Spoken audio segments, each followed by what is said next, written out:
Vaithilingam sir இது பிரச்சனையே என்ன அப்படின்னா, திமுகவுக்கு ஒரே நல்ல போராட்டம் கிடைக்குது, வேற யார் போராட்டம் நடத்த அனுமதி கொடுக்கறாங்க, வேற யாருக்கும் கொடுக்க மாட்டேங்கிறாங்க அப்படிங்கிற இந்த விமர்சனம். நேத்து கவர்னரே சொல்லிட்டாரு. அதாவது எமர்ஜென்சி காலத்தை நினைவூட்டுகிறது நேற்று ஒரு பதிவு போட்டிருந்தாரு ட்விட்டர்ல. நீங்க அதை பார்த்திருப்பீங்கன்னு நினைக்கிறேன் நான். சார், இந்த மாதிரி எல்லாம் விமர்சனங்கள் வருவதற்கான வழிகளை இன்னைக்கு இருக்கிற கவர்மெண்டே ஏற்படுத்தி கொடுக்குதா, இல்ல ஆபீசர்ஸ் பண்றதுனால அப்படி உங்களுக்கு ஒரு கெட்ட பேர் வருதா? இல்ல இல்ல இல்ல, ஏதாவது ஒரு நிர்பந்தத்துக்கு ஆளாக்குறாங்க. இப்ப திட்டமிட்டு, அதுவும் இல்லாம இது மோடி அமித்ஷா திட்டத்தினுடைய ஒரு பகுதியாகத்தான் நான் பாக்குறேன். ஓகே, அப்படி ஒரு கிரைசிஸ், ஒரு ஆர்டிபிஷியல் செயற்கையாக உருவாக்கப்படுகிற ஒரு கான்ஸ்டிடியூஷனல் பிரேக் டவுன் கிரைசிஸ் உருவாக்குறதுக்கு தான் எல்லா முயற்சிகளும் நடைபெறுகிறது. அதற்கு இவர்கள் இங்கே எடப்பாடிகள் போன்றவர்களா துணை போவதுதான் கொஞ்சம் வருத்தம் அளிக்குது. ஒரு விஷயத்தை ஞாபகப்படுத்துறேன். சென்னாரெட்டி காலத்துல ஜெயலலிதா அம்மையாருடைய கண்ணியத்திற்கு பங்கம் வந்த முறையிலே அவர் நடந்து கொண்ட பொழுது சேலை நீக்கி போராட்டத்தை அதிமுக நடத்தியது. அதெல்லாம் நாங்க எதிர்கட்சிங்கிற முறையில நாங்க அதை அரசியல் ஆக்கல. அவங்க கண்ணியத்தோடு எதுலதான் அரசியல் செய்யலாம் அப்படிங்கிற ஒரு பாகுபாடு உணர்ந்த இயக்கம் திமுக. நான் சொல்றேன், எதில் தான் அரசியல் செய்யலாம் அப்படிங்கறத ஒரு பாகுபாடு உணர்ந்த பொறுப்புள்ள இயக்கம் திமுகங்கிறதுக்காக சொல்ல வந்தேன். சரி, ஆனால் இன்னைக்கு தமிழ்தாய் வாழ்த்து என்ற உயிரோட்டம் உள்ள நம்முடைய அடிமணியிலே கை வைக்கிறான். அத கூட நீங்க சமரசம் பண்ணிக்கிறீங்களேங்கிற வருத்தம் நமக்கு இருக்கு. ஓகே, இது அதிமுக கொஞ்சம் அனுமதிங்க அவரை. என்ன நீங்க பேச பேச குறுக்கிட்டுக்கிட்டே இருந்தீங்க, எப்படி பேசுறது? ஒரு கருத்தையும் முழுசா சொல்ல முடியலன்னா எப்படி? இணையத்துல பேசுறோம். அதாவது அதிமுக இது போன்ற கருத்துக்களை சொல்லி கொஞ்சம் நஞ்சம் இருக்கிற தனது வாய்ப்புகளையும் தானே கெடுத்துக் கொண்டு தனக்கு தானே குழி தோண்டி கொண்டிருக்கிறது என்று நான் குற்றம் சுமத்துகிறேன். அதனால எங்களுக்கு நன்மைதான், அது வேற. ஆனால் இவர்கள் இனத்தையும் மொழியையும் காட்டி கொடுக்கிறவர்களுக்கு துணை போகிறார்களே அப்படிங்கிற ஒரு கோபம் தமிழகத்திலே எழுமா எழாதா? அதை நீங்கள் சந்திக்க வேண்டி இருக்குமா, இருக்காதா? அதற்கு பதில் சொல்லுங்க. நீங்க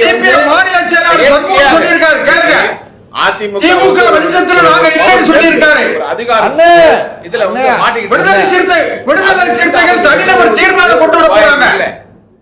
ஒரு டிடிவி ஒரு பாஜகவிடம் அதிமுகவை அடகு வைக்க துடிக்கிறார்.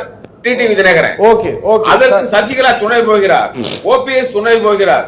கடைசியில எல்லாரும் இன்னைக்கு அண்ணாமலை கூட அதிமுக ஒன்றும் வேண்டாத கட்சி இல்லைங்கிற அப்படிங்கிற ஒரு இலகி போகிறார்.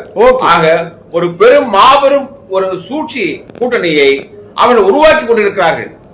ஆனால் அதற்கு விலையாக தமிழகத்தையும் தமிழ் மொழியையும் தமிழக உரிமையையும் தமிழக நலனையும் நீங்கள் வைத்து விளையாடுவதை திராவிட முன்னேற்ற கழகம் தலைவர் தளபதி ஒருபோதும் அனுமதிக்க மாட்டார். உங்களை தோலுரித்து காட்டுவதற்காக இன்னும் கடைசியா சொல்றேன், இந்த போராட்டம் இப்ப துவங்கி இருக்கும், இன்னும் தீவிரமடையும். நீ நீ திரும்ப பெறும் வரை இந்த முறைகேடான நடவடிக்கை சொந்தக்காரராக இருக்கிற ஆர்.என். ரவியை திரும்ப பெறும் வரை இந்த அறப்போராட்டம் பல்வேறு வகைகளிலும் தொடரும் என்பதுதான் இன்றைக்கு இருக்கிற நிலைமை. அதாவது சார், இந்த அவர் எந்திரிச்சு போனது, அவர் போனதுக்கு சொல்லிய காரணங்கள், அதாவது இங்க தேசிய கீதம் அவமதிக்கப்படுகிறது அப்படிங்கிற மாதிரியான ஒரு தோற்றம். தமிழ்நாடு அரசாங்கம் தேசிய கீதத்தை அவமதிக்கிறது, இதுதான் கவர்னருடைய ஸ்டாண்டு. சரிங்களா? அது பாடல அப்படின்னா நான் எவ்வளவோ கெஞ்சி கேட்டேன், இவங்க பாடல அப்படிங்கிற ஒரு தோற்றத்தை கவர்னர் உருவாக்குகிறார். அது இந்த ஸ்டேட்டுக்கு எதிரானது, அப்படி இல்லாத ஒன்றை இருப்பது போல நடத்துகிறார் அப்படின்ட்டு தான் இன்னைக்கு ஒரு போராட்டத்தை நடத்தி இருக்கிறார் கவர்னர். இந்த மாதிரியான ஒரு பிம்பத்தை இன்னைக்கு டிஎம்கே அரசாங்கத்திற்கு எதிராக கட்டமைக்கணுங்கிறதுக்காக அப்படி அவர் பிளான் பண்ணி பண்ணாருன்ட்டு ஒரு குற்றச்சாட்டை இவர்கள் எல்லாம் வைக்கிறாங்க. எல்லாருமே காங்கிரஸ் வைக்குது, டிஎம்கேல கனிமொழி எல்லாம் பேசியிருக்காங்க இன்னைக்கு. அந்த குற்றச்சாட்டு கொஞ்சம் அதிகப்படியானதா தோணலையா சார்? இல்ல சரியான குற்றச்சாட்டு மாதிரி தான் தெரியுது. இல்லை, ஏன்னா அவர் வந்து நான் 2 தடவை சொன்னேன், சொல்லியும் இவங்க கேட்கல அப்படின்னு சொல்றாரு. இல்ல எப்படின்னா சார், தமிழகத்துக்கு ஒரு மரபு இருக்கு, அந்த மரபின்படி தான் நடந்து வருது. முதல்ல ஆரம்பத்தில் தமிழ் தாய் வாழ்த்து, அதுக்கடுத்து கவர்னர் உரை, நாட்டுப்பண். இதே மாதிரி தான் என் ஸ்கூல்ல இருந்து எல்லா ஃபங்க்ஷன் அப்படிதான் நடக்குது. இப்ப எந்த ஒரு பெரிய ஃபங்க்ஷன் தான் தமிழ் தாய் வாழ்த்து, ஃபங்க்ஷன் முடிஞ்ச உடனே நாட்டுப்பண் முடிச்சு எல்லாம் டிஸ்போஸ் ஆயிரும். அதுதான் இது. சரி, இவங்க வந்து முன்கூட்டியே கோரிக்கை வைக்கிறாங்க, தேசிய கீதத்தை 2 முறை பாடுங்க, முன்னாடியும் பாடுங்க பின்னாடியும் பாடுங்க. அப்புறம் 2 முறை பாடுறதுக்கு என்ன பர்பஸ்ங்க, என்ன அதனுடைய கண்டென்ட் என்ன, அதனுடைய மீனிங் என்ன? 2 முறை பாடுறது அப்படிங்கிறது மீனிங் என்ன? அப்ப நீ தமிழ் தாய் வாழ்த்து 2 முறை பாடலாம்ல, சரி, முன்னாடியும் பாடுங்க பின்னாடியும் பாடுங்க. அப்ப 2 முறை பாட வேண்டும் என்று சொல்வதற்கான கான்செப்ட் என்ன, மீனிங் என்ன, அது என்ன அப்படின்னு 2 முறை பாடணும் அப்படின்னு சொல்றாரு. அப்படின்னா என்னுடைய புரிதல் என்னன்னா, தமிழுக்கு நினையாக தேசியத்தை நினைக்க வேண்டும் அப்படின்னு அவர் வைக்கிறார், அந்த கான்செப்டை வைக்கிறார். அதனாலதான் 2 முறைன்னு வைக்கிறார். ஆனா நம்ம வந்து பின்னாடி பாடுறோம், அது ஃபர்ஸ்ட் இணையாவே கொண்டு வா அப்படிங்கிறார். இவங்களுடைய மோடஸ் ஆப்பரண்டி எப்படி அப்படின்னா, செல்வன நீங்க என்னன்னு அவரை கொஞ்சம் பேச அனுமதிங்க. தமிழ்நாடு தனிநாடா? தமிழ்நாடு தனிநாடா சார்? தமிழ்நாடு இந்தியாவில் இருக்கிற ஒரு மாநிலம் சார். பல மாநிலங்கள் சேர்ந்ததுதான் இந்தியா. முதல்ல அதை புரிஞ்சுக்கணும், அந்த கான்செப்ட் வைக்கிறீங்க. இல்ல நீங்க பல மாநிலங்களுடைய கூட்டமைப்பு தான் இது. ஒரு சைக்கிள் இருக்கு சார், டயரு, வீலு, பிரேக் எல்லாம் சேர்ந்தா சைக்கிள். அப்போ திராவிடமே கிடையாது. இல்ல, திராவிடம் எங்க இருக்கு சார்? திராவிடமே கிடையாது. இல்ல சார், திராவிடம் ஆரியம் என்பதை நாங்கள் பேசல, நான் பேசல. நீங்க ட்ராக் மாறி மாறி போறீங்க. திராவிடம் ஆரியம் பேசல சார். 2 முறை பாடுவதற்கான நோக்கம் என்ன சார்? ஒவ்வொரு செயலும் என்ன தப்புங்க? அப்படின்னா தமிழ் தாய் வாழ்த்து 2 முறை பாடலாமா? நீங்க சும்மா இதை வந்து பாடுங்க, செய்யுங்க, பண்ணிக்குங்க, எல்லாம் செய்யுங்க. அப்படி மரபணு ஒன்று இருக்கு, ஒரு ஆர்டர் இருக்கு sir. Everything is an order. ஆர்டர்ல பண்ணணும் சார், எல்லாமே ஆர்டர்ல பண்ணா கரெக்டா போகும் சார். சார் நான் என்ன கேக்குறேன்னா, 2 முறை தேசிய கீதம் பாடுவதற்கான நோக்கம் என்ன? அது ஒரே வார்த்தையில சொல்லுங்க. தேசியம் இந்தியா என்கிற நாடு ஒரே தேசியம், பறந்துபட்டிருக்கிற நாடு, ஒற்றுமையாக இருக்க வேண்டும், வலுவாக இருக்க வேண்டும் என்பதுதான் நோக்கம். அது ரைட் சார், அதான் பாடுறோமே, அதான் மரபுல பாடுறாங்களே. ஃபர்ஸ்ட் தமிழ் தாய் வாழ்த்து உரை, ஆளுநர் உரை, நாட்டு பண்ண பாடுது இல்ல. அப்ப நீங்க என்ன சொல்லலாம், தமிழ் தாய் வாழ்த்து 2வது கடைசியா பாடுங்க, எங்களது முதல்ல பாடுங்கன்னா அதுல ஒரு நோக்கம் இருக்கு, அதுல ஒரு நோக்கம் இருக்கு. சரி, முதல்ல தேசிய கீதத்தை பாடுங்க, கடைசியா தமிழ் தாய் வாழ்த்தை பாடுங்க, அது பெட்டரா இருக்குன்னா அப்படி சொல்லலாம். ஆனா நீங்க சொல்றீங்க 2 முறை பாடுங்க. அப்ப அதனுடைய நோக்கம் என்ன, அதனுடைய புரிதல் என்ன, அதை நீங்க ஃபர்ஸ்ட் சொல்லுங்க. 1 பாயிண்ட் சார், நான் சொல்ல வர்ற பாயிண்ட் தான் சார். அப்போ இவனுடைய மோடஸ் ஆப்பரண்டி எப்படி அப்படின்னா, லார்ஜர் இன்ட்ரெஸ்ட் இந்தியா முழுவதும் பார்த்தோம் அப்படின்னா, எந்த ஒரு பிரச்சனைன்னு ஒரு எடுத்து பேசினா இவங்க ஆன்டி சோசியல் எலிமெண்ட்னு சொல்றாங்க ஃபர்ஸ்ட். அப்ப ஏதோ ஒரு ப்ராப்ளம் உள்ள கொண்டு வர்றது, பக்கத்து மாநிலம் முஸ்லிம்களுடைய மத பிரச்சனை உள்ள கொண்டு வருவாங்க. எந்த ஒரு பிரச்சனையா நீங்க முஸ்லிம் சப்போர்ட், ஆன்டி முஸ்லிம், ஆன்டி இந்தியா அப்படிங்கிற லார்ஜர் கான்டெக்ஸ்ட்லாம் கொண்டு வருவாங்க. அப்படியே சுருங்கி சுருங்கி சுருங்கி சுருங்கி மாநிலத்துக்கு வரும்போது லிங்குஸ்டிக் கான்செப்ட் எடுப்பாங்க. லிங்குஸ்டிக் கான்செப்ட்ல தமிழ் அப்படின்னு தமிழை உயர்த்தி பிடித்தால், தமிழ் அல்ல, நாங்கள் வந்து தேசியம் இந்தி என்கிற லிங்குஸ்டிக் கான்செப்ட் புகுத்துவாங்க.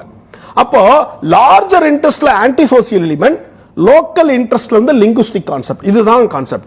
என்ன காரணம் அப்படின்னா, கவர்னர் அவர்கள் வந்து அப்ப இருந்தே கஷ்டப்படுறது என்ன, அப்படி என்ன சொல்ல வர்றாருன்னா, நீங்க லோக்கல் இருக்கக்கூடிய இந்த தமிழகத்தில் இருக்கக்கூடிய முறைகள் எல்லாம் தூக்கி பிடிக்கிறீங்க, அதெல்லாம் தேவையில்லாத ஒண்ணு.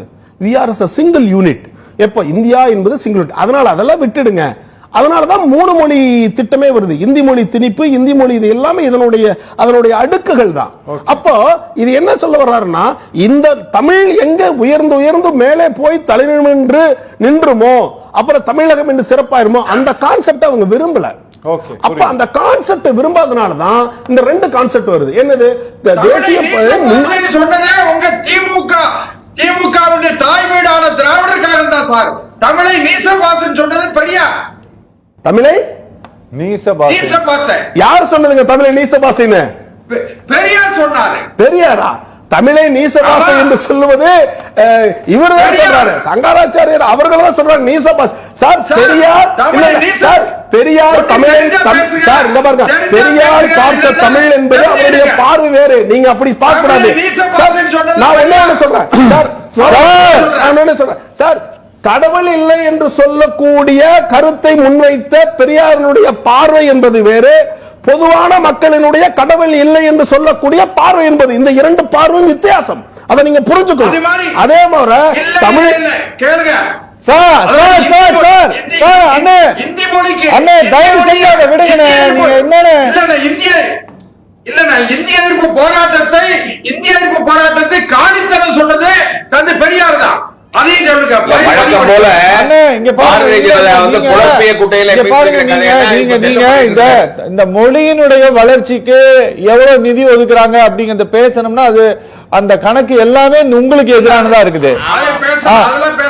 ஆமா, அதனால நீங்க அதை பத்தி நீங்க தயவு செஞ்சு பேசுறீங்கன்னா தமிழ்நாடு கவர்மெண்ட் $1 மில்லியன் பரிசாக அறிவித்திருக்கிறார். எதுக்காக நீங்க சொல்லுங்க. இல்ல 20 வருஷம் ஆட்சி அதிகாரத்தில் இருந்த திமுக செய்ய தவறிய பாவத்துக்கு இப்படி பரிசு அறிவிச்சிருக்காங்க. அப்படியெல்லாம் கிடையாதுங்க. எது ஆய்வின் முடிவில் என்னென்ன கிடைக்குதோ அதனுடைய அந்த லிபியினுடைய மூலத்தை அறிவதற்கு அறிவிச்சிருக்காங்க. இதுல என்ன தப்பு உங்களுக்கு? மத்தியில 19 வருஷம் ஆட்சி அதிகாரத்தில் இருந்தவங்க தமிழை ஆட்சி மொழி ஆக்கல, 8வது அட்டவணையில் இருக்கிற மொழிப்பட்டியல்ல சேர்க்கல. யார் சேர்த்தா? நீங்களா? 8வது அட்டவணையில் இருக்கிற மொழிப்பட்டியல்ல இருக்கிற முடிக்கிற ஏதோ சொல்லுமா, எனக்கு டைம் இல்லைன்னு. டாக்டர் நீங்க தமிழ்நாட்டுல மத கலவரத்தை யாரு நடக்கணும்னு நினைக்கிறாங்களோ மத கலவரம் தமிழ்நாட்டுல நடக்கவே நடக்காது. தமிழ்நாட்டில் தாய்மொழி தமிழ யார் சிதைக்க முற்பட்டாலும் அவர்கள் சிதைந்து போவார்கள், அவர்கள் காணாமல் போவார்கள். தமிழ்நாடு பொறுத்தவரை தாய் தமிழ்நாட்டில் தமிழ் தான் உயர்ந்தது, தமிழ் தான் எங்கள் தாய். தமிழை யார் கொச்சைப்படுத்தினாலும் அவர்கள் சிறுமைப்படுத்தப்படுவார்கள். இது திமுகவும் கவர்னரும் 2 பேரும் சேர்ந்து நடத்துற நாடகம். அந்த பாதிக்கப்பட்ட பெண்ணுக்கு நீதி கிடைக்கணும். யார் அந்த சார் என்பது உண்மை வெளிச்சத்துக்கு வர வேண்டும். தமிழ் என்பது மொழியாக பார்க்கவில்லை, அது அதிகாரத்தினுடைய வரம்பு. தமிழ் என்பது ஒரு மக்களினுடைய அதிகாரத்தினுடைய ஒரு முறை, அது தமிழ் என்பது. அதற்கு வரலாறு இருக்கிறது, அதற்கு பண்பாடு இருக்கிறது, கலாச்சாரம் இருக்கிறது. அப்படி தமிழ் என்பது தமிழன் நிற்பான், அதிகாரம் இருக்கும், வரம்பு இருக்கும், கலாச்சாரம் இருக்கும், அதுதான் முக்கியம். ஆனா என்னன்னா அதை சிறுமைப்படுத்த நினைக்கிறார்கள், அவ்வளவுதான். இதை தவிர்க்க வேண்டும், இதை தடுக்க வேண்டும். ஓகே சார், ஏதோ சொல்லுவோம். வைத்தியலிங்கம் சார் நிகழ்ச்சியை முடிக்கிறேன். ஆளுநர் ரவி விரட்டப்படும் வரை போராட்டம் தொடரும்.